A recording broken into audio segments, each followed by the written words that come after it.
Welcome back, everybody. And hey, the Madame herself is here to grace us.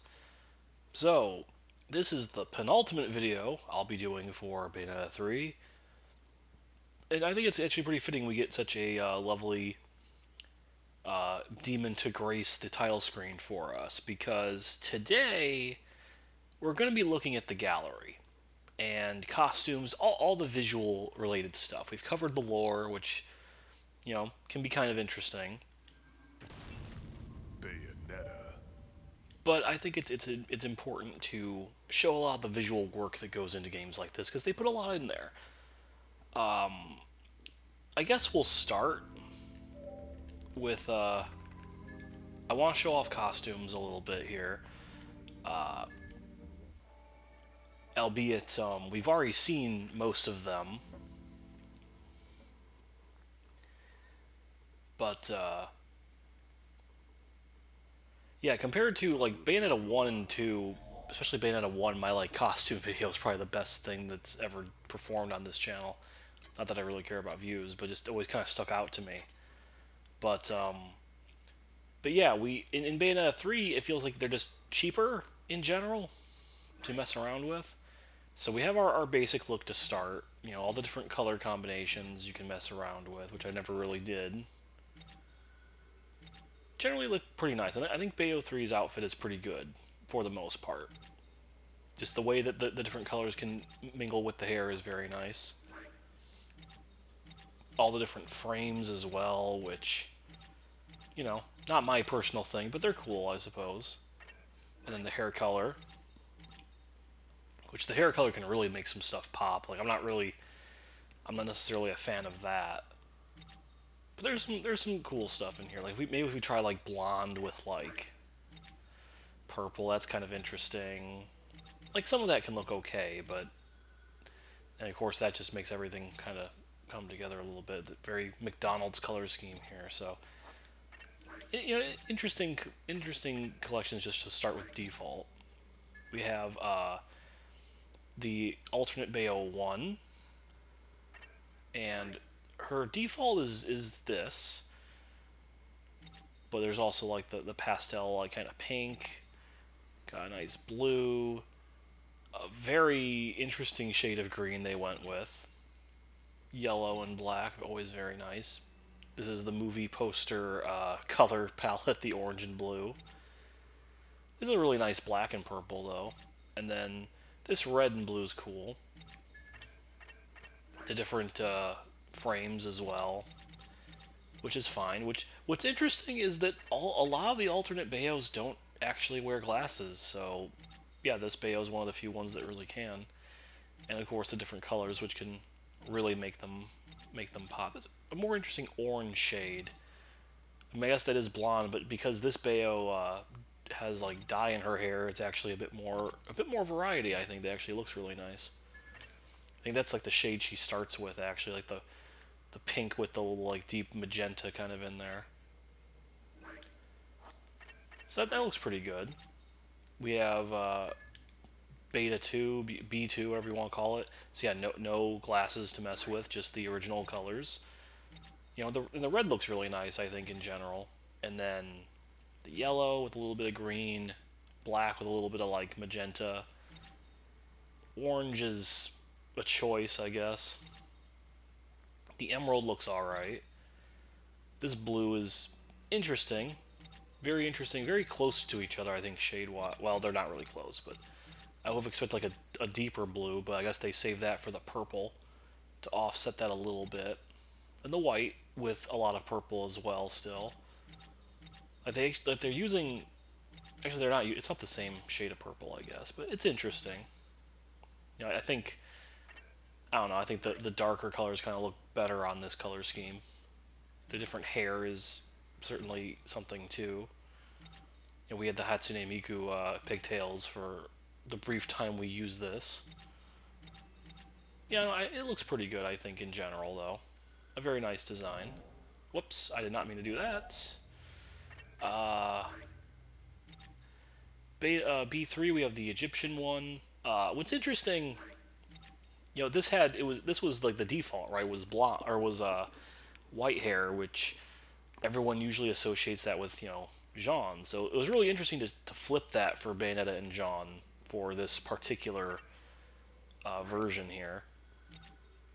But like outside of the white, there's this really bright blue, red with a little bit of like a plum purple kind of interesting.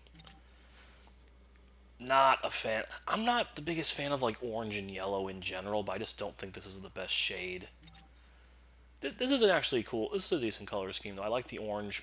It makes the blue, or it pops against the blue. I think a lot more. That's actually not bad.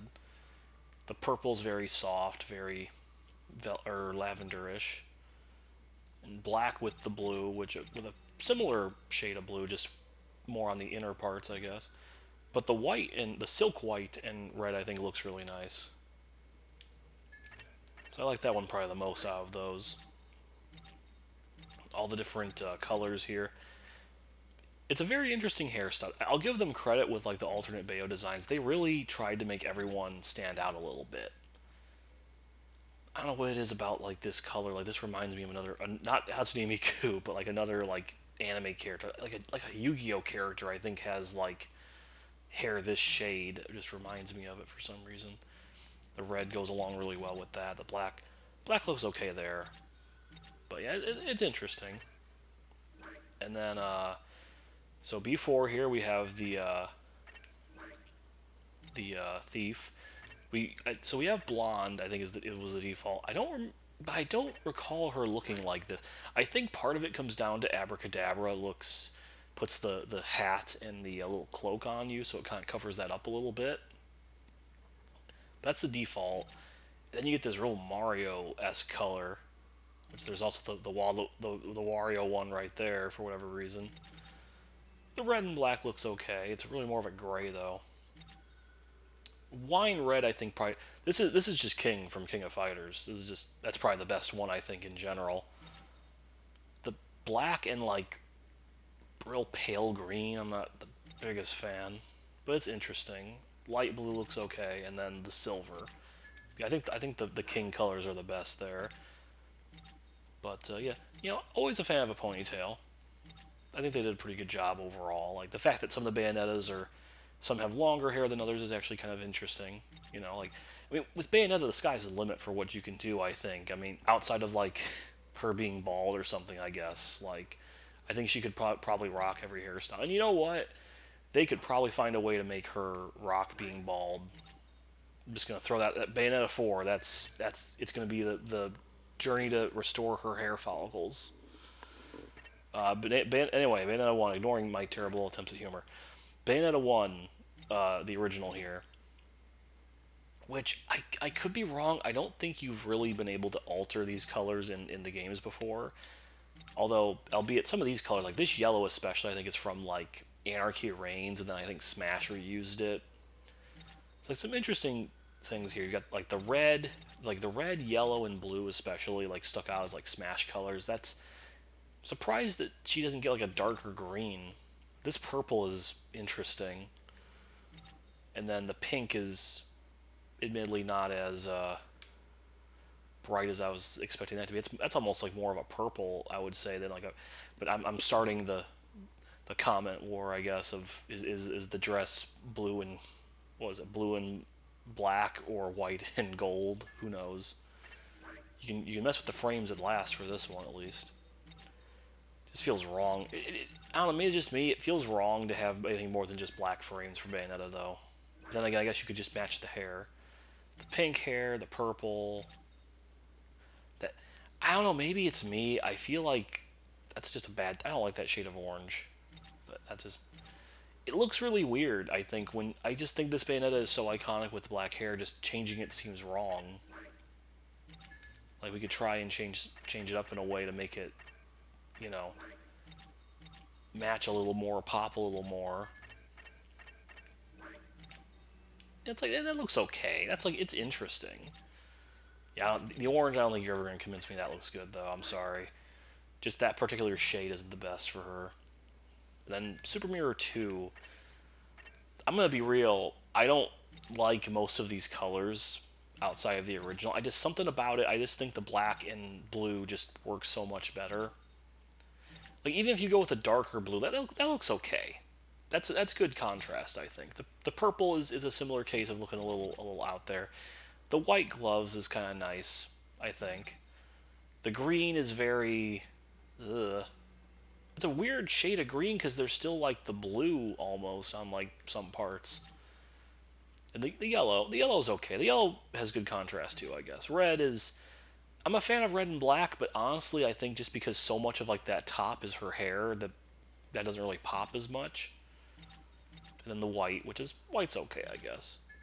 And then, but if you change the color, that's when this changes drastically. It's so weird when you think about, you don't really think about the fact that yes, her outfit is her hair until you're reminded with stuff like this. Just looks really weird.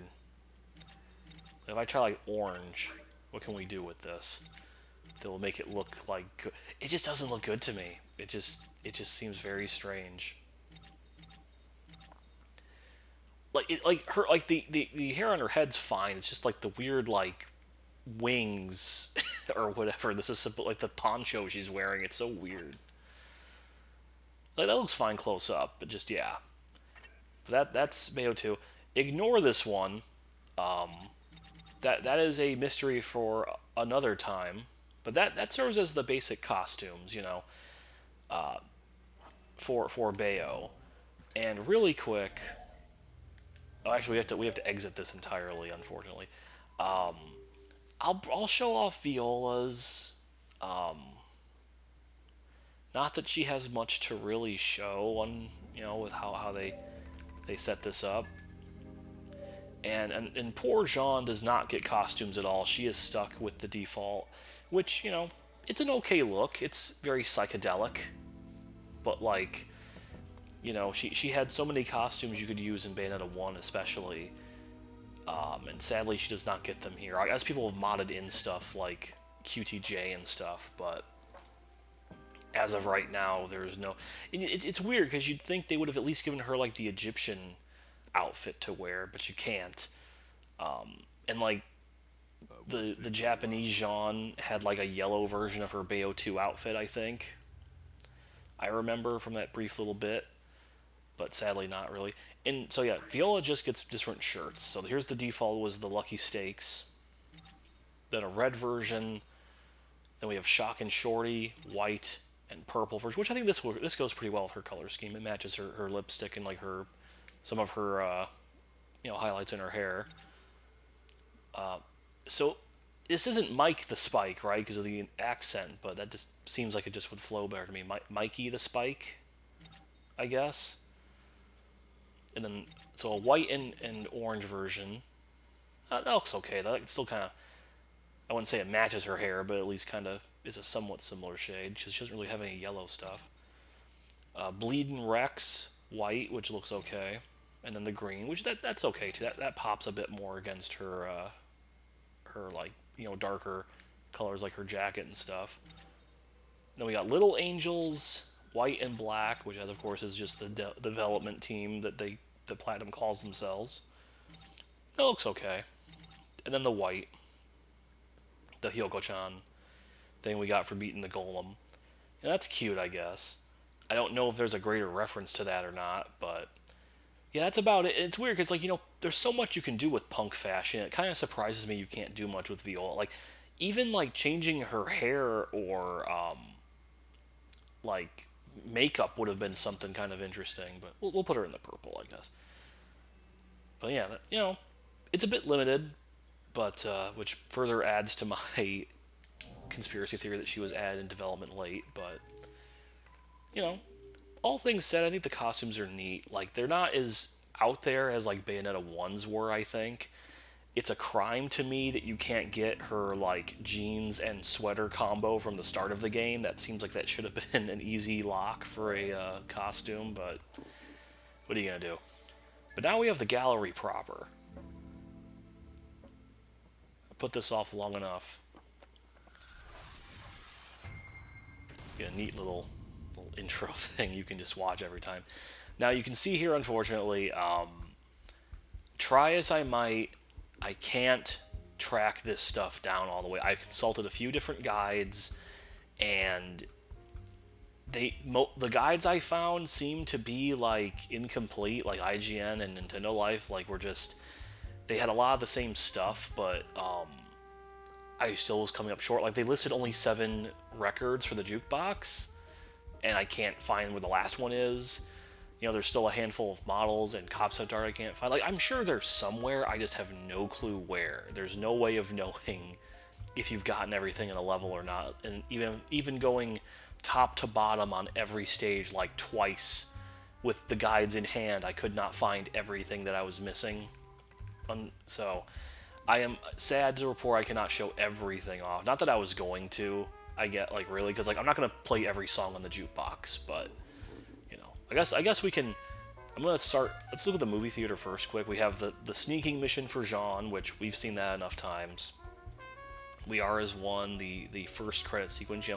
The interpretive dance of Bayonetta dying and as an award bait song plays in the background. It's a good song. Like the singer is really talented and everything. It's a good piece. It's just like you know I don't want to watch a beloved character die like that. And then Let's Dance Boys, the third version, that's complete juxtaposition. You can watch that again if you so desire, I guess.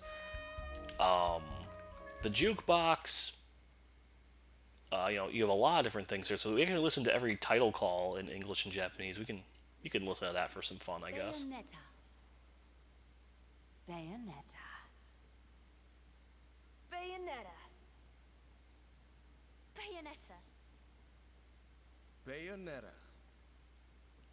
Bayonetta. Bayonetta. Bayonetta. So that's cute. I was gonna loop. We can do the Japanese version too. Bayonetta. Bayonetta. Bayonetta. Bayonetta. Bayonetta. Bayonetta. Bayonetta. Bayonetta. That's cute, all the different songs you would kind of come to expect here.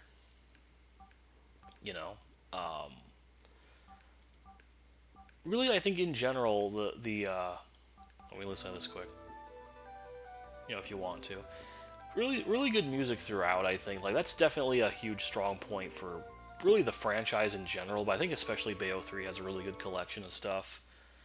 And maybe I'm wrong. I don't think there was like a sound test or anything in the other 2 games, so it's nice to actually be able to hear it in game. For people that want to do, they want to actually show all the different things. They can have fun with that. Some of these names are very strange. What is purple exciting juice? Like I don't know if I want to know what that's all about. All the different, different types of enemies and stuff. Like there's you don't really stop to think about it until it's done. There's so much music that goes into a lot of games. Just incidental little jingles, all the different cutscenes, the battle themes, just cutscene stuff. Like just is it a humorous scene? Is it a sad scene? Is it an action-packed scene? There's some really good stuff in here. I also have no clue what these records are like specifically, like what this one's supposed to be. Really. Like, this seems like just a bunch of, like, kind of incidental stuff. And then this is... I guess this is more of, like, Jeanne's stuff. Like, that's what it sounds like to me. QTJ. A decent... Like, and this is, like, a huge throwback, too, in terms of, like, the different types of music they're kind of going for, Really, really interesting. Yeah, and now we're starting to get into, like, the China stuff. This might just be organized just by how you go through the game, I guess, because yeah, we're in the China arc. And we can listen to a swing version of Gates of Hell if you're so inclined. Yeah, the Gates of Hell always has a pretty good theme, I think. So Ghost is Viola's theme, probably my favorite battle theme. I really resonate with that angsty sound. I'm trying to think. I think they'll show it again here, I think, in a second. The vocalist, or not the, someone that worked on this, I think also did Devil May Cry music. I could be wrong. I think Cody Matthew Johnson did stuff for I think Devil May Cry 5. I'd have to look it up. It sounds familiar. Yeah, I really like this song a lot. Probably my favorite of the battle themes for sure. Um,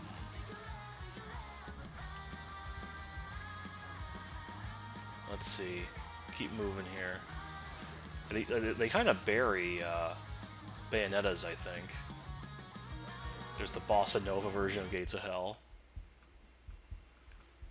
You know, just make one for every type of thing.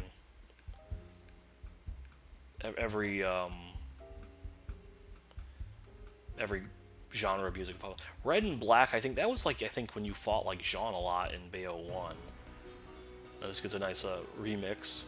That's always nice too to have remixes of old stuff. Yeah, I think this must be when you fight Egyptian Jeanne. I never actually connect that at the time. I'm someone where when it comes to music, I rarely am aware of it in the moment. Like with a game, I get too caught up in playing it, I have to listen back to it later. It's very rare that a song will stand out to me and go, "Oh, this is really good." Like if it's got lyrics, usually it does, but not necessarily. It really has to stand out to make me stop and actually hear it, I think.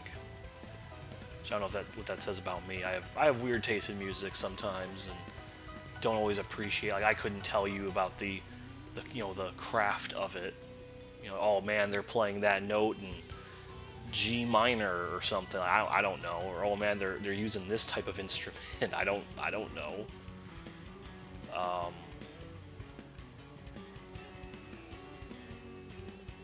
Let's see. Rosa Appears. That's probably a remix of like Bayo 2 stuff.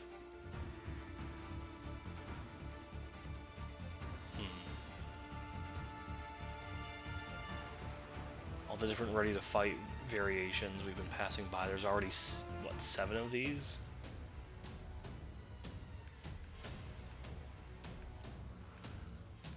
Oh, the dance battle. How could we forget?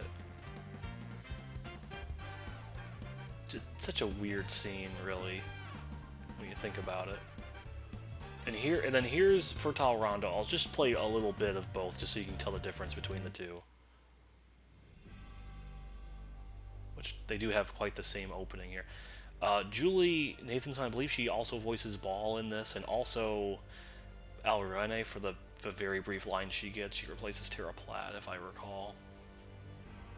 I've seen that name pop up a few times in like dubbing recently, so I think she seems pretty talented. So, good on her. Being able to sing like this is a plus for sure. Very, very long intro though. Like it's all synced. You can't skip this on replays either. You have to just kind of let it happen.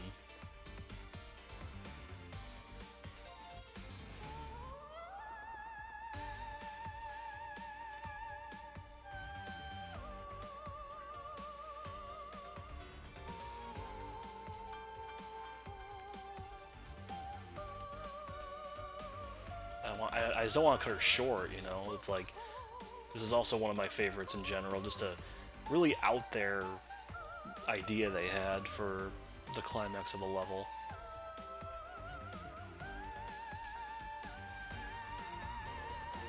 Alright, let's try the Japanese version. So, unfortunately, I can't say much for Ruiko Anase here. I'm sure she's also very talented. But I've seen some people have actually taken both versions and like blended them together too, which sounds pretty cool. I'm surprised they put that much effort in,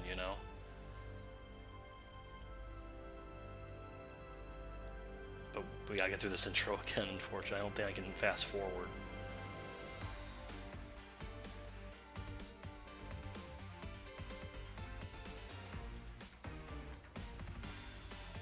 Yeah, we just gotta wait. Oh well.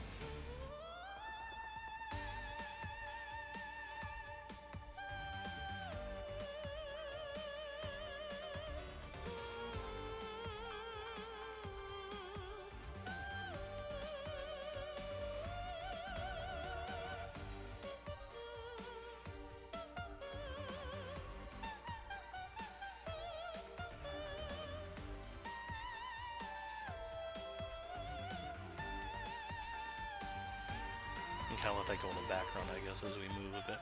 It's definitely a bit higher pitched than the English version. It's an interesting interpretation. I probably like the English one more, but you know, definitely valid in its own way. And then Red and Black.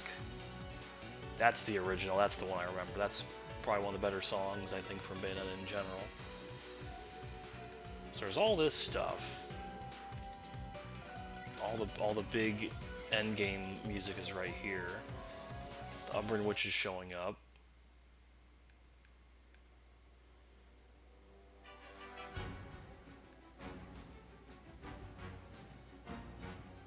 Friendship.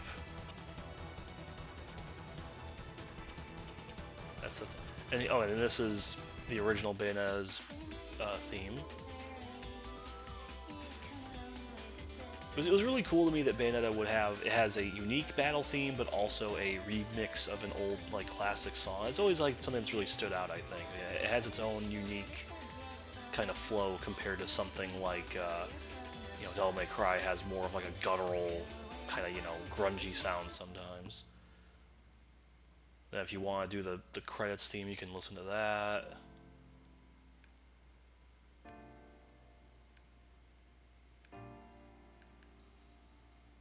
Which this does have a bit of a build up as well. Moonlight Serenade, is this the original? I think we're gonna stop that. I don't want to get content ID. There's there's a lot of things here. I guess I must have gone past Bayo's theme. That or it's in the final disc that I could not find wherever that's supposed to be. I think, yeah, I guess it is, because I don't remember seeing it. That's a bit of a shame.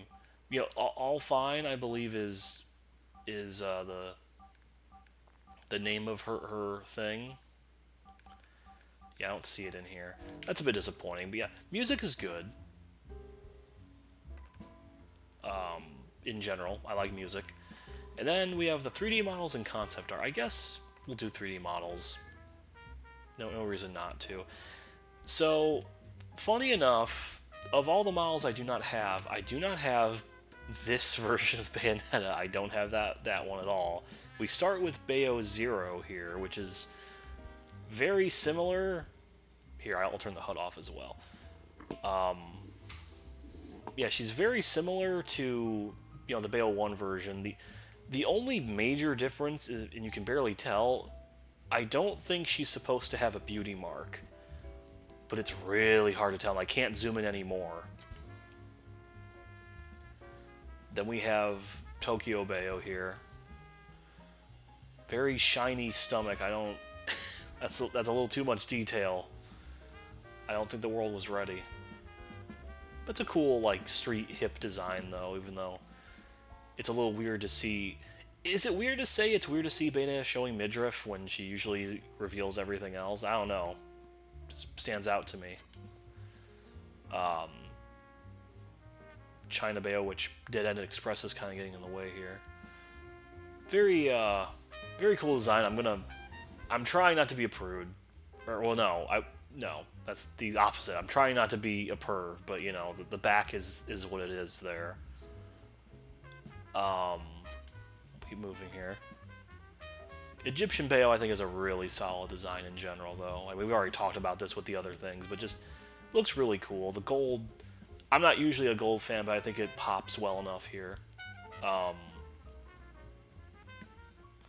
The Talon feet is an interesting choice for the footwear, with the weapon being what it is. It's interesting. And then, who else we got here? We got Bayo 4. Yeah. With the, I guess it was just like a black and white design, but with Abracadabra, you get the red and blue mixed in there. It's a good overall design, I think. A very solid, classy thief they're kind of going for here. Not bad at all. And then this is supposed to be Bayonetta 1 Bayo, and you can maybe just barely make out her beauty mark is right there. It seems like it's flickering in and out of existence, though. It's very strange. But yeah, it's a little weird to me that they made Bayo 1 Bayo look so similar, or Bayo 0 Bayo look so similar to Bayo. I guess because she's the most iconic. And here's Bayo 2, as we've seen before. A very solid design, very hard to top this, honestly. I'll admit I do kind of like the short hair look on Bayo in general. But as we've mentioned, she can basically rock any hairstyle.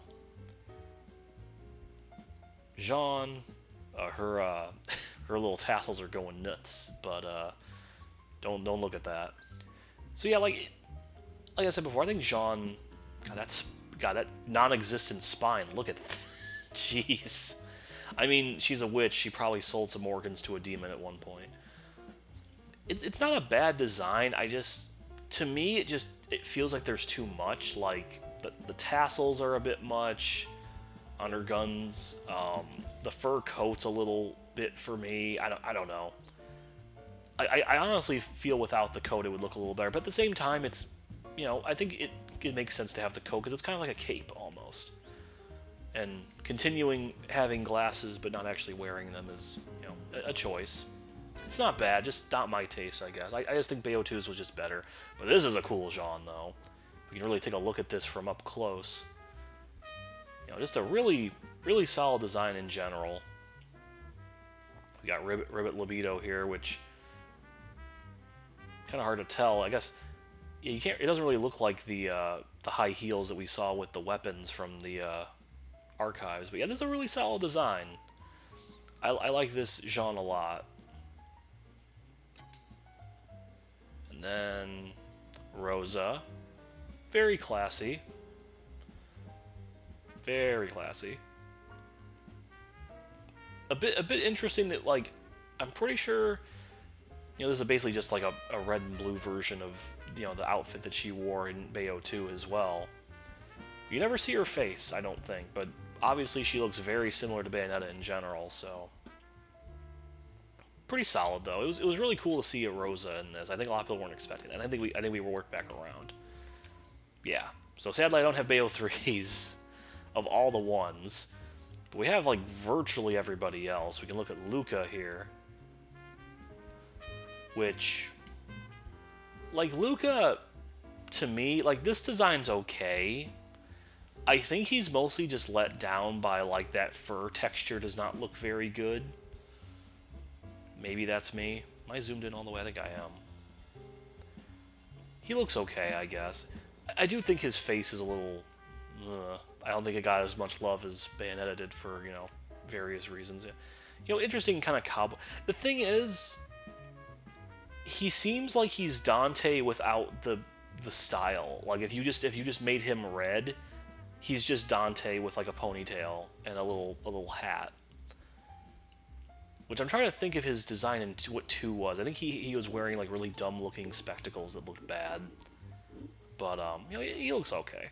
Rodon's looking good as always, looking always pretty sharp. I find it weird, though, like, I didn't notice in the other games, but, like, the tattoos on, like, his face, like, it looks like he's trying to give himself a goatee, but he can't grow one, so he just uses tattoos instead. Maybe that's just me. Yeah, pretty solid, hard to really, I think, make him look bad in anything, honestly. We have Sigurd, who really feels like he is just... was not meant to be seen outside of that one cutscene. Makes me wonder if there was going to be more scenes with him in one version of the game. Who knows? But he just looks like Army Man with a messed up eye. We got Sigurd here, which looks very creepy. I really don't want to look at him too much, if at all possible. I just realized I don't think we don't have Viola either. So that's of all the things to be missing. I do feel bad we can't look at that. Just Singularity in general with his heels. I don't think he's pulling those off. And now that we know he's an AI, why was he wearing heels? Why is he dressed like this? Why anything? Why can't he just be Code? I don't know. Luca on, very strange. Does he even have feet? I guess he does, but it's kind of... it's lost in that effect. Yeah, it's very hard to tell. Like it's a weird design, but it fits for fairies, I guess. The kind of like crystalline look, you know, like stained glass almost. It's okay. Strider's a cool design. That hair really wishes it could be higher fidelity, but you know it looks pretty good. It's a cool design. Like say what you will, Strider is a cool design. I almost wish Strider was his own character, you know. But a really cool, you know, take on like the Beast, you know, from Beauty and the Beast or something, and then Dark Adam's just the evil version. Not much to really show there. And I think we got Dark Eve. Yeah, we got Dark Eve, which is just that's annoying. We don't have Bayo 3, but we get to have this version instead. Very very samey. Yeah, we loop back around. Yeah, I don't have Enzo either, sadly. Sorry to all the Enzo fans out there. Oddly enough, I don't have the Stratus one, it looks like.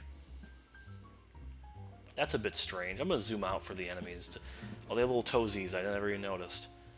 This is a cool design, though. The little tripod dudes. We got the mutated one with the extra eye behind there. The little fish dudes with the hand. I wonder if the hands will actually come out if I linger long enough. Probably not. At least these are animated and moving around, though. Those are cool. And this is the hummingbird-looking thing, which looks really... That's a really interesting... It's somehow a bug and bird at the exact same time. These are the dancers, the big old legs.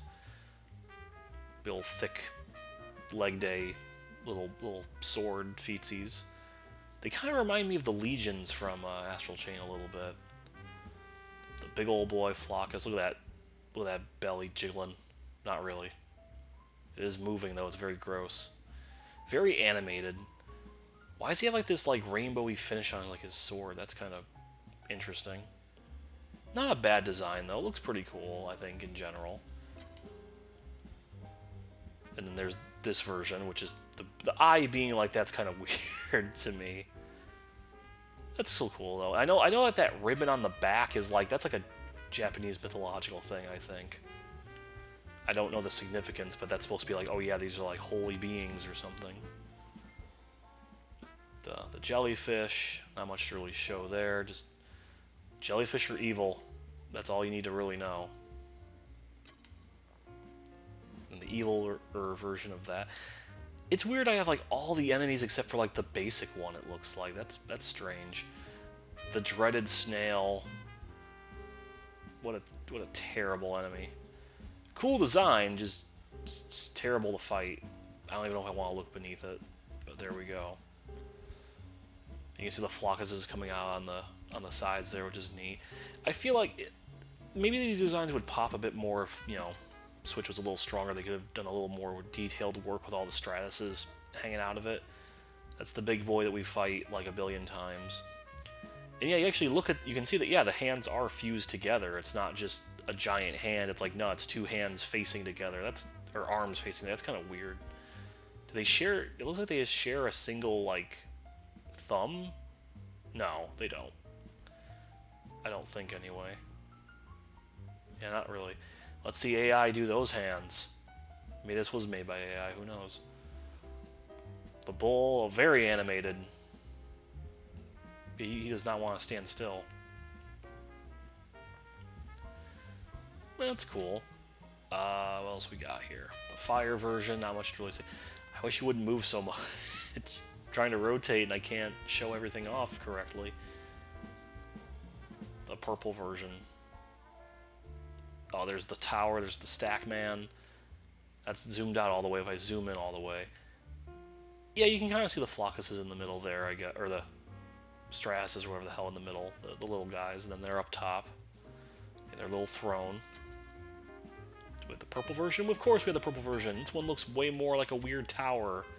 Yeah, it's literally just like receivers and like satellite things. It's not even a guy up there, really. Interesting. The weird mole worm. Let's zoom out a bit. Oh, and they actually kept him in underground so we can't see all of it. Interesting. undulate. And then here's the big boy, the above ground version. You can see the little Stratus guys in there, in the belly and on the arms. It's still a cool detail when you look at them up close. Oh, it's Virga. Let's zoom this wide boy out here. Yeah, all the different. That's the weird thing. Like, this looks like it should be like fuzz, but it's like, nope. Those are supposed to be the little guys. Just I'll let them jiggle. Oh God, this is where all the budget went. That looks cool though. It's interesting design. I guess the heads are a bit different. Like, that one's eye is a lot smaller than this one, I think. No, they're the same. I don't know what I'm saying. I guess never mind. What else we got? Oh, that's the aerial or whatever. The big fortress. Very interesting. This looks like a Final Fantasy structure to me. I don't know if that means anything. You probably can tell I don't play Final Fantasy because I can't tell you which one. This just feels like a thing you would just see in the background somewhere. It's neat. Oh geez, congested. I never noticed the clock thing. Yeah, it's got a little happy face. It's very happy. That's neat. The tree. It's a tree. I mean, do we really need to show more? We can see what it looks like. Oh, I can't actually tilt it up and... Oh, I can. Just not down. They don't want you to see what the bottom of it looks like, I guess. That's just like a sea urchin, actually, the more you look at it. And then this seed version. Nothing to really show there. There's the big boy, the big sharky. Look at that. Now you can really tell he's a shark. And you can see the little castle battlefield when you fight. That's a really cool design, honestly, now that I look at it. That's a lot of detail they packed in. Big fan of enemies that are so big they're basically their own level. That's actually really cool. Just don't look there, I guess. And then that's the core inside that we fought. That looks cool. Not much to really say there. There's the giant version, which... Oh, you can see all the Stratuses there. You can actually look below there, see its big old weird feet. We zoom all the way out. This is a big boy. Big old gigantic tail. That's cool. It's got like the weird lamp earrings, which I guess is like another like mythological thing, kinda. That looks kind of funny. Pyro Cumulus or whatever, the big monkey butt. The very tiny tail, but the big crazy hair. Interesting design, but I do think I don't know, just too much of that cyan blue-green, I guess. I don't know. The purple kind of makes it pop a little more to me. There's on its little nimbus cloud, or what it's actually called in the mythology, I wouldn't know. I'm just a plebe that only knows Journey of the West through Dragon Ball, unfortunately. And here we go. We got some some very nice censorship here on this guy, this lass. Really interesting design, though. Definitely probably among the coolest out there. I never really noticed the dragons actually do have eyes, it looks like. That's kind of interesting. They look kind of weird. And then the other version... Also pretty cool. Yeah, the eyes are a little more... I can see them now a little more clearly. That's cool. And then we can look at the big boss here in a second, I guess. Boom. Zoom all the way out. That's as far as I go. It will not let me go down. It just doesn't have knees, I guess. That's a cool design. Really makes me kind of want to go back to that boss and just kind of see, you know, all these details you were missing because you were trying to control two demons at once to fight it. Very cool. Legit really cool. Then Singularity Chaos here. See, I guess I'm missing some models maybe for, like... well, actually, I guess we really didn't fight anything big in Paris. I guess they really didn't need a boss because you already have the other Bayo. And then, do we have Balance? Yes, there's Balance, the big old grab hands, which are very clearly made out of the Stratus. That's a pretty cool detail, now that I can actually see that. That's way more overt. That's pretty interesting. And then looking from behind, just, you know, looks interesting. Doesn't really have the heels anymore either. Kind of. Well, he's got weird... Nah, actually, no. The heels detach into these weird-looking things on the bottom. Very interesting. Very creepy, though, honestly. And then do we have definition? We have definition. He's got the weird shoes still. It's the closest I can go. This is not like the Kirby boss that follows you with its eyes even as you move the thing around. So, Kirby has this beat, I think. That's still a cool design. That's an okay design. It's better than Aesir, I think. Aesir looked a little weird. That should be everybody. Yep. We got demons, and then angels and devils, and that'll be it for the models. So, Madama, the one and only, the, you know, true perfection. We've seen her many times in the thing. Man, I guess Bayonetta learned how to arch her back from her. Oh my god. They clearly put a lot of love into this one, though, you can tell. She looks way better than some of the other ones. And of course, somehow they found a way to improve perfection. I definitely didn't notice the head hands the first time around. Very cool design, though. I am very interested in your religion. Please teach me more. Gamora. So I didn't really notice that he is quadrupedal, but then he's got the big T-Rex arms anyway. That's very interesting. And then if you look really close, you can kind of see that little head on top, but it's kind of like a crown. That's very strange. I wonder what that's really all about. And then Sin Gamora, he is not allowed to move, I guess. He's a little too intricate. That's just Godzilla. That's just Sin Godzilla. I'm sorry. That's Devil Godzilla. Pretty cool design, though. It's hard to mess something like this up, I think. And then you'll notice the skull on his head, the crown on his head's a skull with a little gold crown on it, which is kind of cool. That looks cool. Let's zoom out for the arachnophobes in the audience. You know, there's Phantom. You know, looks like he's made out of chrome. And then the Phantom is just like, it's like they put like a photo effect on it. Feels like almost just. But you got the cool little crescent horn claw thingies on the legs there. That's cool though. You know, if you're gonna make a magma spider, you gotta do something cool with it. Malfest. So yeah, we can look. Yeah, look at those snake. I don't want to look at that. That looks wrong. The snake. The little snakes on its two tails there. That's really interesting. I never noticed that before with Malfest. I never realized it had three tails. I think those like tassels on the wings kind of make that harder to notice. Very interesting. And yeah, he's got that armor plating on like his back too. You can really notice. That's actually a really cool detail I didn't really take before. And Malfest is a cool design. Not enough eyes though. I think it needs more eyes. Labalas. Zoom out a little bit here. You see the feet, each foot, and then the head are different. Looks real cool. Very weird looking mouth, and then like a rib cage that's like practically open on the bottom there. It looks really cool. It is a really good design. I'm glad they brought that back as like a last second little thing, because they didn't have to do that. And we've got Ball here. You know, the lovely, elegant Lady Ball here with skull shoulder pad things. Her young on her back. She's got like tassels on her feet as well. What's with every character having like weird tassels?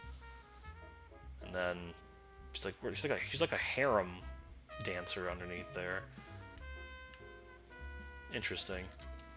And of course, everyone's favorite. That's the closest I can zoom in. I cannot move down past the point. Oh, you can really tell that dress is like made of flesh. That's kind of gross. Oh, it's shiny like flesh. Amazing hair, though. Truly. That's pretty good. I wish I could zoom in a little bit more, but it is what it is. There's old Mitch. That's also the most I can zoom. I can zoom out if I want. And he's very animated.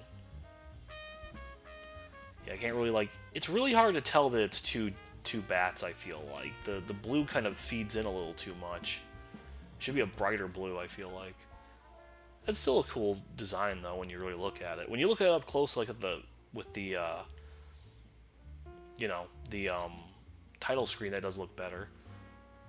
And Alrune's she's going nuts. She's dancing. She's doing katas. I guess I don't know. She's feeling it. She yeah, she's going nuts.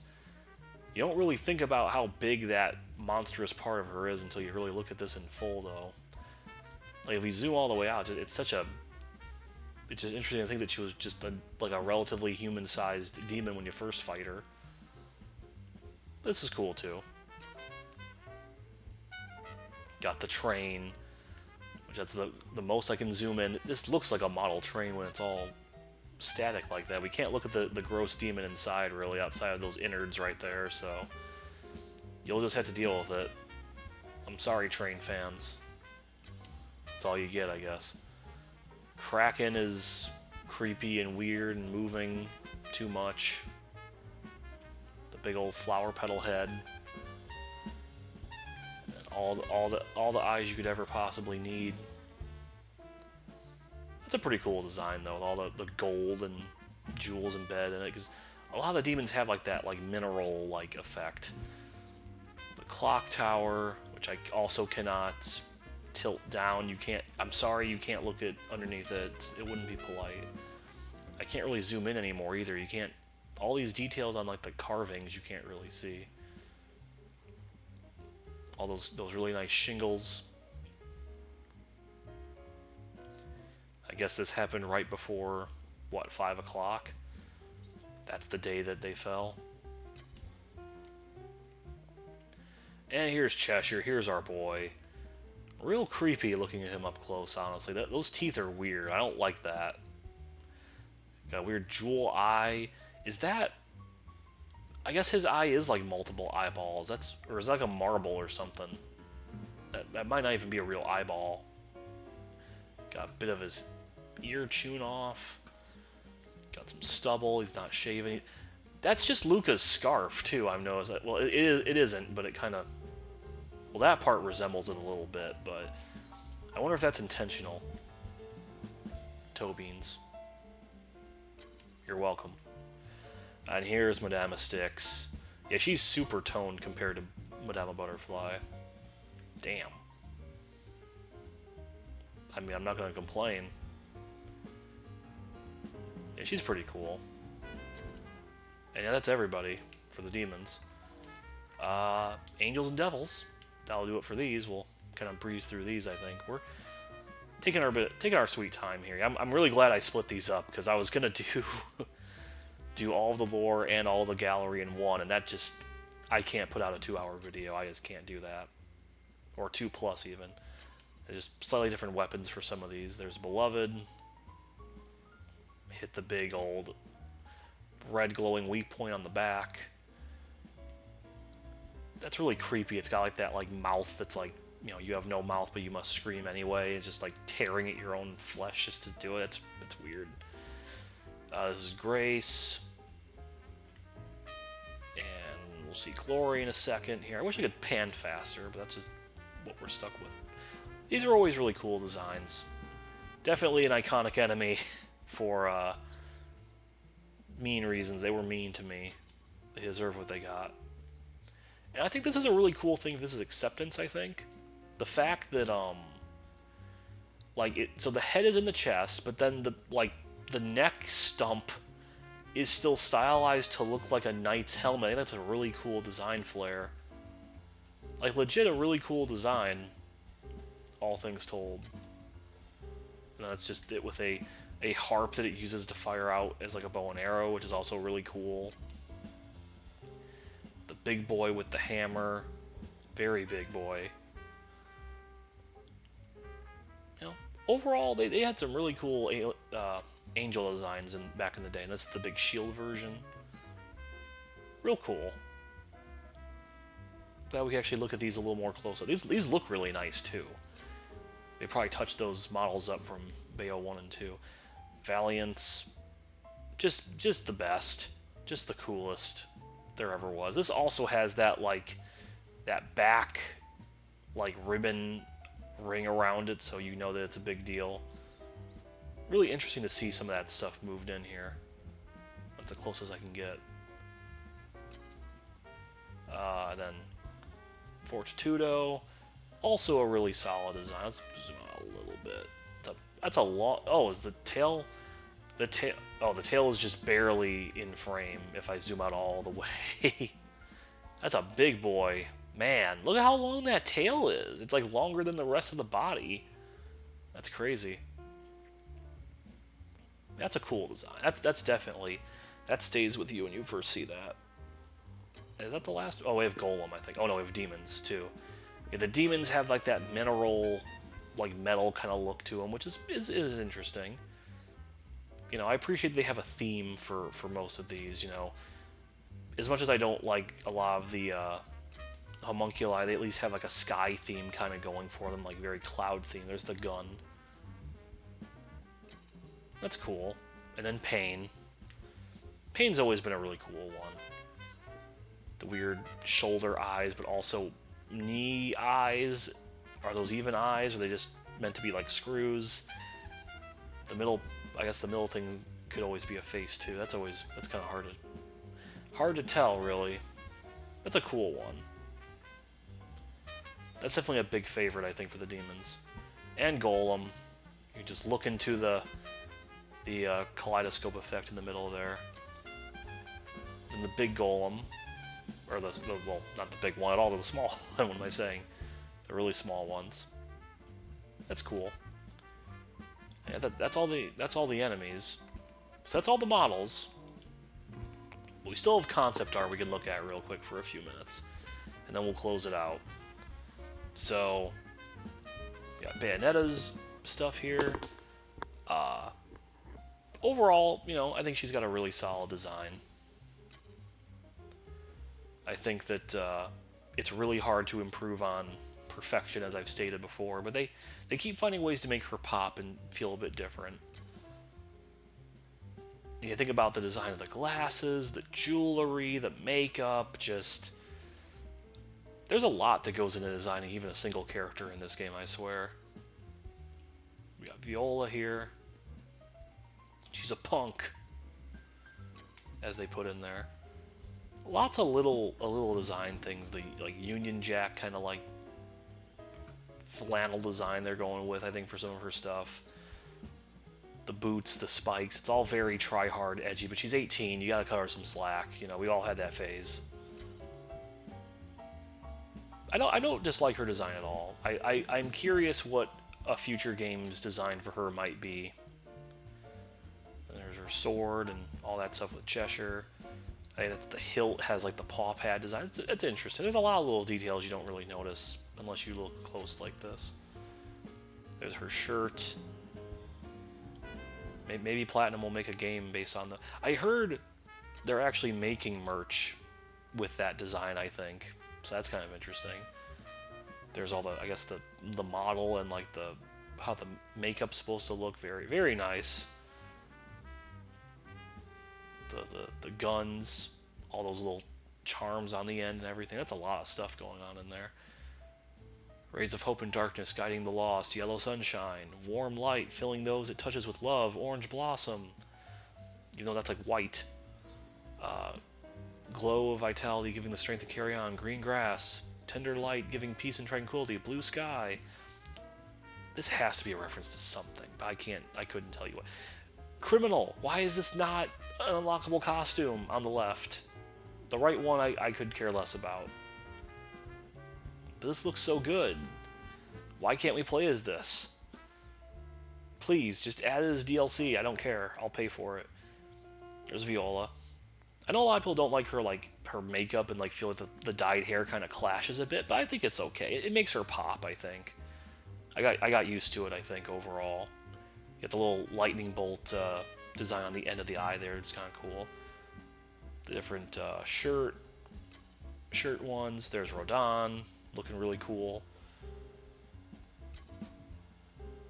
Not much to really say, I think, for him. I think they Just in general, they just knew exactly what to give him. Now this is perfect though. This should totally have been. Rodon should have been a playable character, and this should have been an unlockable costume. Clearly. Here's Tokyo Bayo, looking pretty cool. Very like roller derby-esque almost. She's got the knee pads and everything. Pretty cool. You know, the yellow and black and the pink is a very interesting kind of color choice they went with. We got Luca.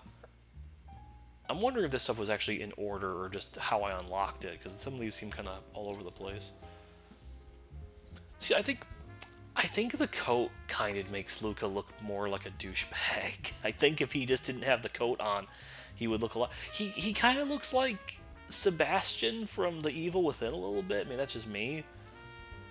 And they went all in on the cowboy motif too, with like the gloves and the boots. I think he is just lame Dante. That's just what they were going for, I think.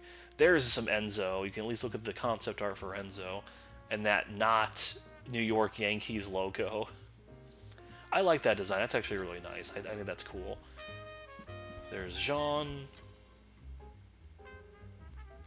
Like, it's not bad.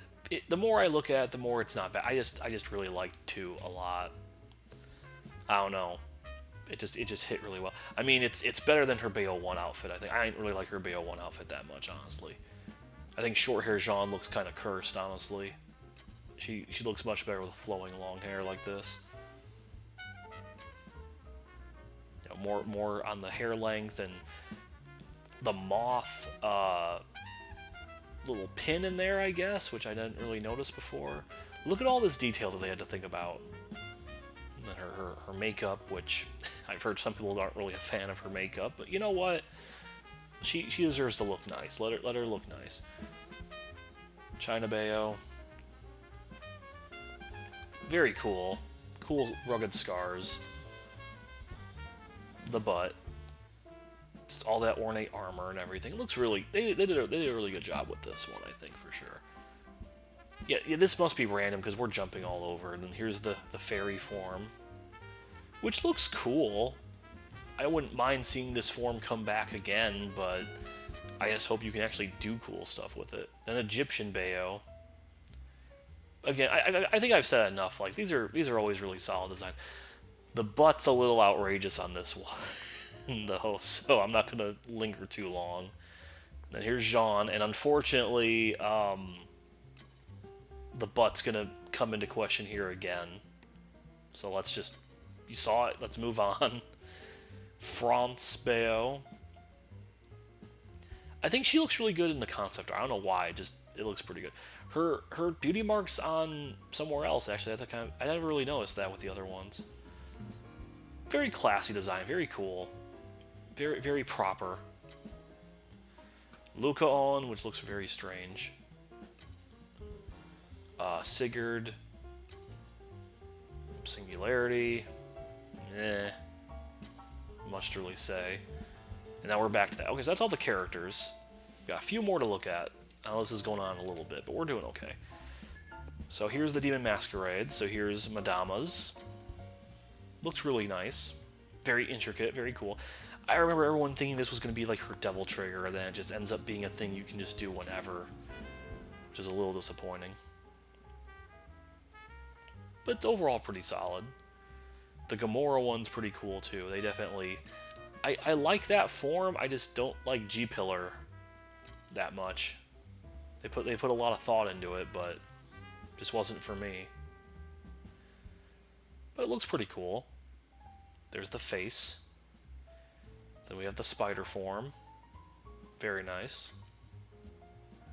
I wish I could read Japanese, cause I could maybe, point out some of the little notes they left here.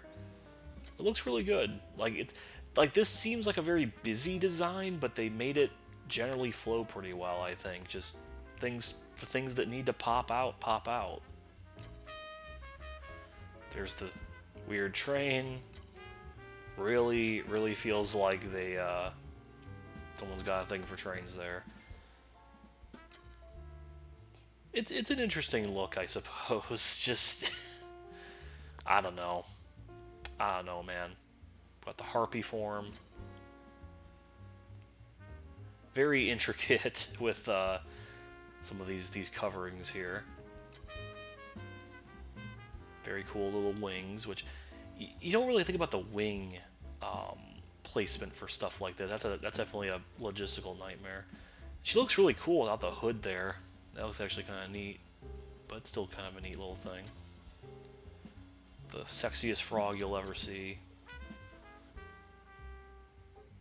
Although the back looks really weird when you... That looks like a scary face. I wonder if that was intentional or not. That's a cool design, though.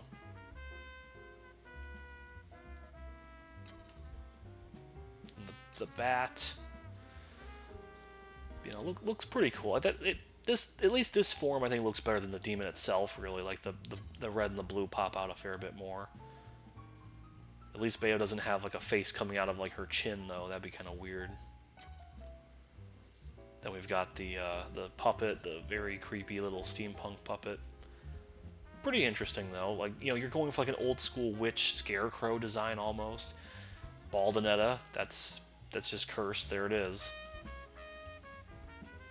The Kraken form. Eyes everywhere. Her eyes are up there, but also down there, but also at her thighs, which seems very... Why there? Like, of all places, that seems really strange to put the eyes. Her tentacles, very, very strange placement. That's a look. That's definitely a look. It's like a Devilman character or something. Labalos's form. Very intricate as well. Kind of surprised. That's one of the few. Well, that's not true. We've had other like kind of quadrupedal-esque designs. It looks good though. The snowy ice effect for the hair and all that. They had to... Looks quite different in the concept art compared to the finished model, of course. Then we've got Alrune here. She reminds me of the one like villainess from One Punch Man, like the dominatrix monster lady. That's pretty cool though. I mean, obviously it's very crazy. All this detail on like her jewelry and stuff, and then all the eyes that they all have. They put a lot of work into this. Like, this was clearly... They wanted to make Bayonetta a monster girl. There we go. We got some weapons. These are always nice, too. Just... So much thought goes into how ornate these things are. The triple barrel that expands for the big old energy blast, which is always really cool. The G-pillar itself and how it's going to function. Just... I will say this much with, like, the concept art. It really does make you think about how much work and planning has to go into a game like this. Just a lot. The yo-yo and arachnid, that looks really cool. Like just like it's like an armor on her. This feels like a Sentai or like a Kamen Rider like Morpher or something. Maybe I wouldn't be shocked if they took some inspiration from something like that. And it's like a compact, but also wheels, but also yo-yo. Very, very weird design. Dead End Express looking really cool. A lot of intricacy there. Now, like, think about it. If you're like an artist in gaming, you have to be... Obviously, people do different things, but it's like... You gotta be responsible for so much. You gotta be able to make machinery and clothing and weird weapons and be super ornate like this stuff. Like, that's pretty wild. The shoe design, like, look at that. That's crazy. I can't imagine how many... Like, who knows? Like, this is just the stuff they're showing us, too. There's probably so much stuff that's, like... Not even, like, they just threw away, or they're gonna save for, like, the next game that they probably can't show right now. It's kind of crazy. And this is Labalos there, looking really cool. That's also pretty intricate. That feels like a Voltron toy that they used for reference. And I didn't notice at first, but yeah, the head becomes like her belt. It's like not like a crown or anything, which you would have thought. That's kind of interesting. And this is the Alruna concept for the boots, and then the gauntlet kind of thing that she wears. Very pretty, very nice. So that's the weapons, which I don't think we had Abracadabra on there, so that must be that must be the card I'm missing. Unless we just went past it. Yeah, I think I'm missing Abracadabra, I think. That's a bit disappointing. There's the demons themselves, which this will take a bit. Madama Butterfly, as usual, very nice. The pinnacle of style and grace. Gamora's 3D model looks super intricate and just... I can't imagine having to draw this out. So I can see why they're using the 3D model there. Of course, they've been using Gamora for 3 games now, so they're probably pretty well crafted with him. We got Queen Butterfly here. Very nice. Gaon himself. Again, tons of crazy detail. Ugh. There's the face. Very weird, very disturbing. I don't like that. The little, what would you call them? The signals, I guess, when you do your attacks, so you know what's what. There's Cheshire. Cheshire looks real creepy here, man. Like, ugh. He looks a lot cuter in-game, I feel like, when he's a little further away. They got the toe beans. Very important. Got his pipe. Yeah, he looks really edgy here. Jeez. That's for the Vor fans out there, I guess. There's Ball. All that intricate jewelry. Yeah, she's got a lot going on with her design, too. Her little babies. Very gross. Ugh, quit showing us that. Then below. These are like exactly what I did with when I looked at the model. Phantom's babies that he can squirt out. Don't think about it. Malphus. Yeah, I must be missing some stuff for... well, maybe that's just all the... I guess maybe not, because I'm only missing one concept art card, unless like it's a booster pack and you get multiple things. Maybe that might be how it's supposed to be. Yeah, Malphus has a lot going on with that design. There's the clock tower. That's it with everything out. That looks really interesting. The big old rock'em sock'em fists and the gun there. This is definitely, like, design-wise, probably one of my favorite demons, just because of how inventive it is. Even though I don't find it that fun to use, it's interesting. You know, kudos to them for finding a way to do something like that. There's old Mitch, which I wonder how they say that in Japanese. That's probably a tongue twister and a half for them.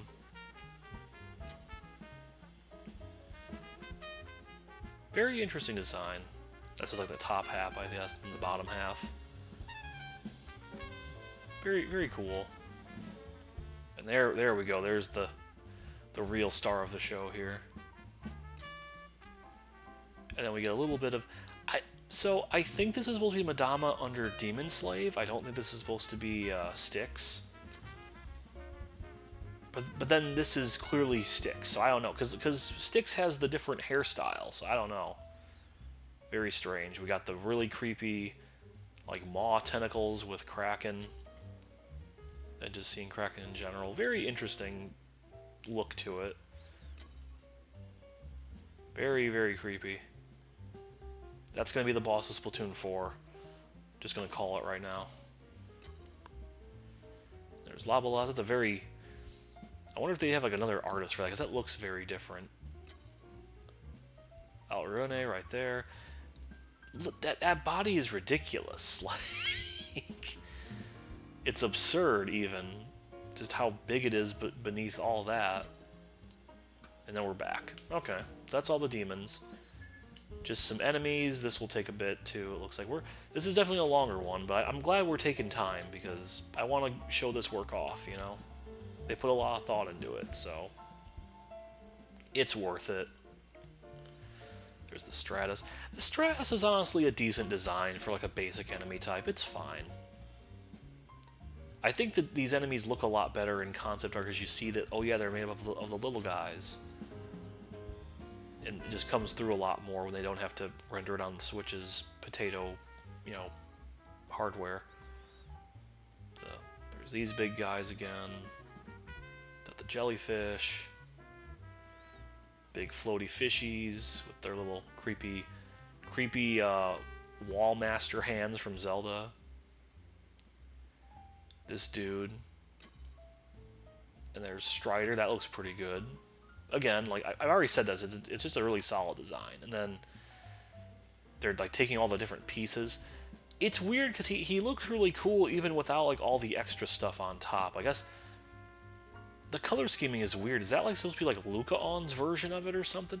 I did notice that Luca is bluish tinted when in the final battle. I guess that's because he's like in control, whereas Dark Adam was like red and evil. I don't know. There's a big old Sharky. Ugh. Yeah. Like, say what you will about the designs. These are composed of so many moving parts. And someone drew a cute little fishy on the inside. That's kind of cute. That's funny. The little castle inside where you do the boss fight. They had to put so much work into this. I can't imagine how long all this stuff has to take. I mean, 5 years of dev time. I don't think it entirely went to waste. I mean, they clearly had a lot of cool concepts that they mostly executed on, I think, overall. And then you get to see the giant kaiju version of the Arc Iridescent here. There's the core. So we see the size comparison, which is very fun. The concept art for like the boss fight itself, it looks like the arena.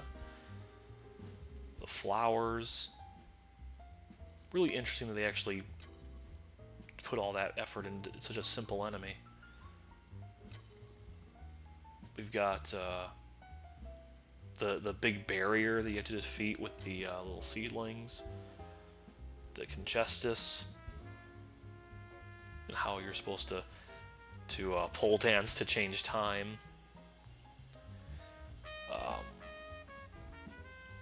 That's Virga. That's like the one piece of Virga. That's really weird. I almost think Virga would just have been cooler just like that, just without the whole big long segmented body part. There's the little things that guard the iridescent core. There's the moles, the mole worms, the dreaded snail. And there's the it's a really good look at the Castellanos without the... It has like a gut there. What the hell? That's strange. And on top of all its big stack. Man, the like almost mouth thing on like the ends of that thing is kind of creepy. The smart scrolls that summon these guys. And that's the enemy, but that's basically just concept art of like just an arena or something. There's the firebar. I was wondering where he was gonna be. And there's the purple version of the mole. The purple version of the tower. These guys with the... See, they got a butt upgrade, it would seem. The Duplicatus. Not much to say here, I feel like. We've seen these designs so much now at this point. And then, of course, there's the Zero Stras and Zero Nimbus, or whatever those were, the fire or the lightning and wind ones, and then the boss. Which the boss has like a dragon face there, but then it doesn't, so maybe that's why I just never really noticed. Yeah, because the dragon head goes up. I never really thought about that. That's kind of interesting. This is probably my favorite boss design in the game. I've said that like 3 times now, but it needs to be said again. The monkey, the parasite.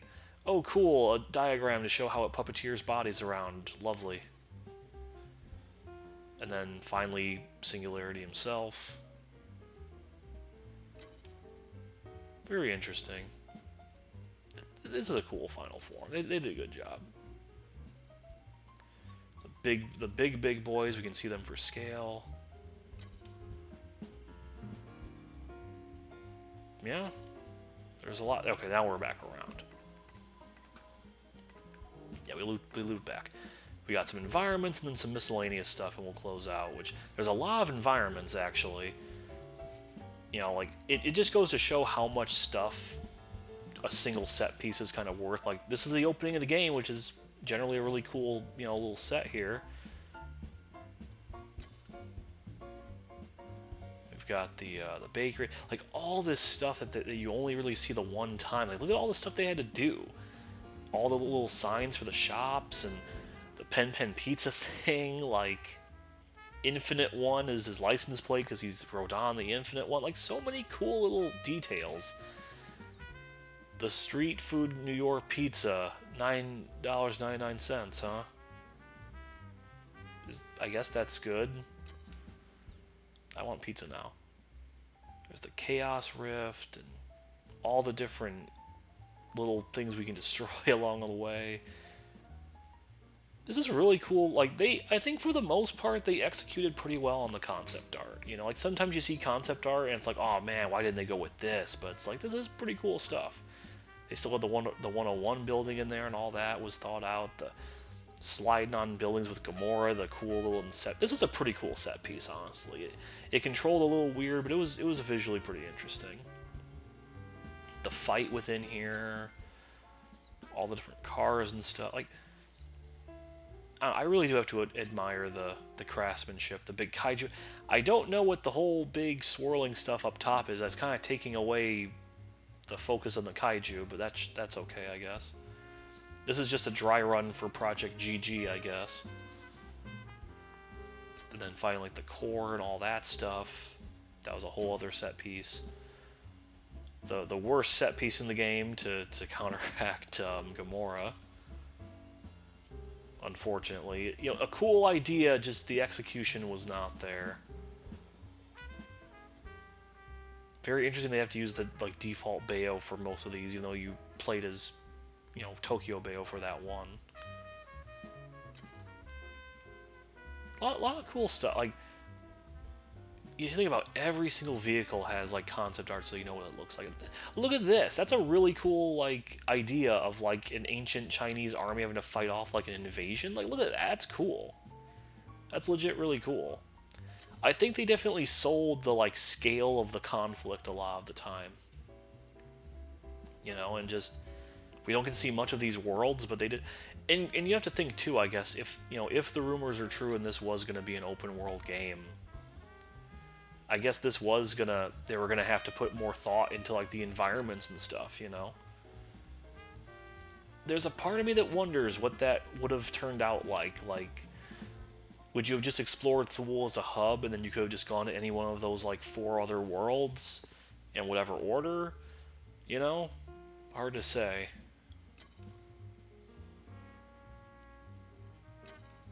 Very, very predominantly red though, with the China chapter. All the different, all this crazy stuff. Yeah, they pulled through a lot for this.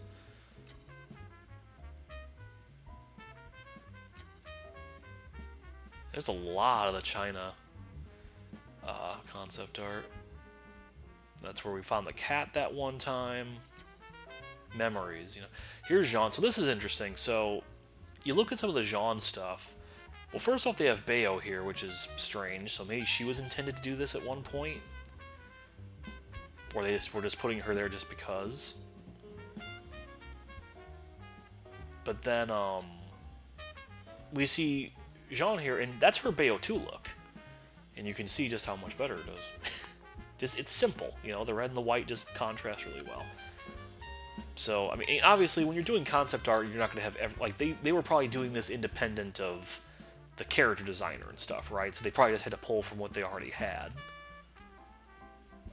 But you can see, like, yeah, this was always going to be like a 2D thing with Jeanne, it looks like, so... You know, it is what it is. Gork, Global Observation and Research Center, I think? I can't read, I had to get new glasses. I think that's what that was. Some tanks, some all these random things. Do not cut canopy within 3 inches of canopy frame. Danger, jet intake.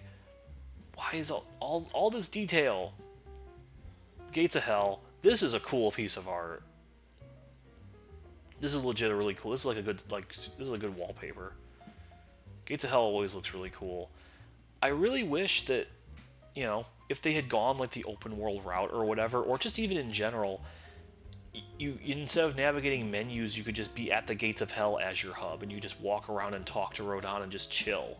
That would have been kind of cool. Maybe we'll get like a spin-off someday that can do something like that.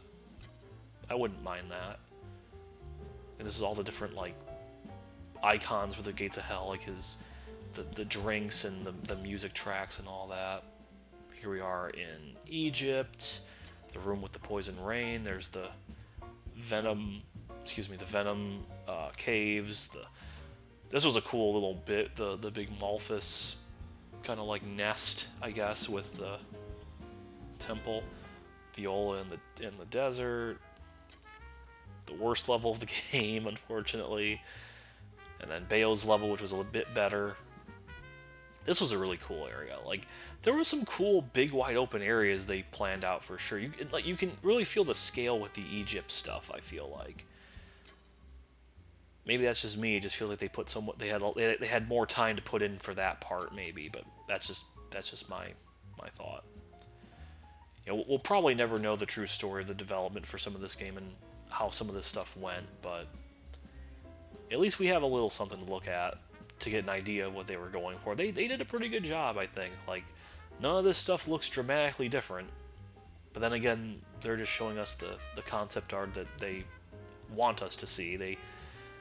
You got to think about how much concept art they probably just throw away, that they just get rid of. All the hieroglyphs they had to do, all this detail. Like, I know with the Hyrule Historia, they were. I remember seeing all the different concept art for like what like Midna or whoever would look like in the various Zelda games. And it's like, man, they had all these cool design aspects that they'll never probably use ever. You know, it's really interesting to think about from the artistic side of things. You know, say what you will about Platinum in this game in general. I've definitely said plenty, but the art's definitely strong. This is a pretty cool little... I wonder if you were meant to, like, chase her on rooftops at one point in development, and they changed course a little bit. The big fight with, like, Paris... Like, this is beautiful. This is, like, a legit, really cool... They had a lot of cool stuff for the Paris section, I feel like. The Paris stuff just felt really, like, cut short a little bit. Like, the levels could have been bigger or something. It was just... They were just corridors. All the different vehicles as well. They had to reuse the Arc de Triomphe and everything being split apart. That looks really trippy. And then Viola. This feels like a cut level. This really feels like a cut level of her going through like the fairy forest or something. All the stuff they had in the back, like all this stuff. You didn't have to do that, you know, but they had to think that. I guess that's cool if you're like when you're an artist, you can. There's a lot of different things that'll. Hey, we need you to do some like French advertisements for this French level, or make these weapons, or make this ancient architecture or whatever. There's Thule in general. Yeah, this definitely looks like that like starter area. You know, it sure is. I don't know what else I can really... I've run out of things to say at this point. If you couldn't tell already. The Lumen and the Umbra right there, that's pretty cool. A lot of cool, intricate stuff with this. Like, Thule's an interesting idea that at one point the sages and the witches were friends and they made something and, you know, they built off of it. That, you know, kind of wish they would have done more with it. And then ruin New York from the beginning of the game. So we're bringing it back to basics. There's the final battle. I'm a little surprised, though, this is a bit of a spoiler, there's no concept art, like, say, showing off, like, the big crowd-pleasing moment where all the Bayos are fighting Singularity, which would have been kind of cool. This is a pretty cool bit, though. That Doctor Strange stuff was always pretty nice. Which I have to wonder how much of that they probably had to re-scrap and mess with. I think we've gone back around. Like there was all that. They used all those like old concept art for Bayonetta and for some of those like phantom Bayos behind her, and then this right here, just some miscellaneous stuff. that time travel collar that Viola has for like one scene, they had to put all this thought into it and then never again. That's kind of weird. The golem with the infinite magic, the muzzle on Strider that's in one scene. Like all this little stuff you don't think about, but it's like someone had to design that. That's kind of crazy. Chaos gear.